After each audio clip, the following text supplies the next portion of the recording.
Hi guys, I'm Jesse with Camp Perspective and I'm here with Doug the Pitty. He's already pre-muzzled because he has some issues with humans. He's fine with us, but we do it just as precaution. We're going to talk about how we help secure the muzzle with an e-collar just to make sure that the dog is unable to remove the muzzle itself. And we have a size 4 Baskerville muzzle currently fitted to Mr. Doug here. Okay, so as we can see, Mr. Doug here is shaking. That's just Doug. A little bit of a growl here. Good. So if we look at the bottom of the muzzle, we can see that there's a little loop right here.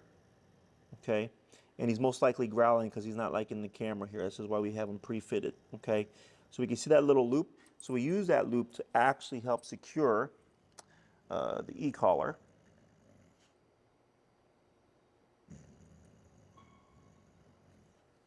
Good.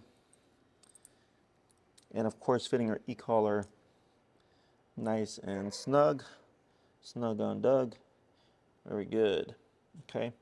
So the e-collar helps secure the muzzle to make sure that if the dog tries to remove it, that the underside, because they pull forward with their paws, doesn't pull it up.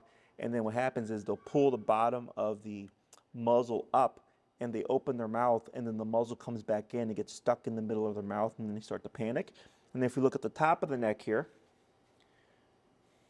we can see that there's a clip. This clip locks and unlocks the muzzle right here in the snap buckle here. Okay, it locks and unlocks the clip here for more security.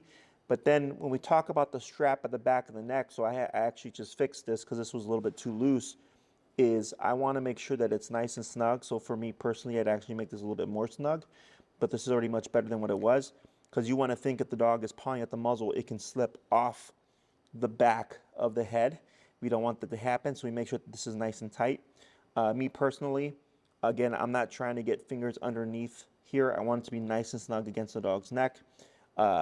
With this new design with the black, I'm not a big fan of it because these things tend to get in each other's way.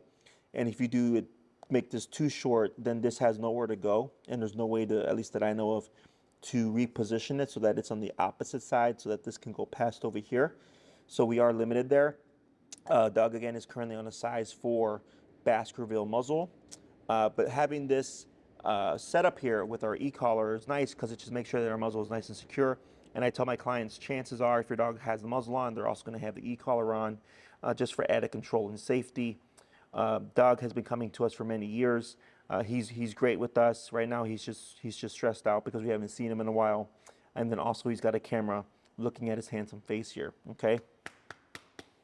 So I'm Jesse with Camp Perspective, and that's how we go about securing our Baskerville muzzles with an e-collar. You can also use a standard flat collar or any other collar, as long as it can feed through to that bottom loop and secure nice and snug against the back of the neck, remembering that we're not really too worried about the 2-finger rule. You want it fitted snugly so the dog is unable to remove the muzzle from the back of the head or from under the jaw. I'm Jesse with Camp Perspective. Thank you for watching.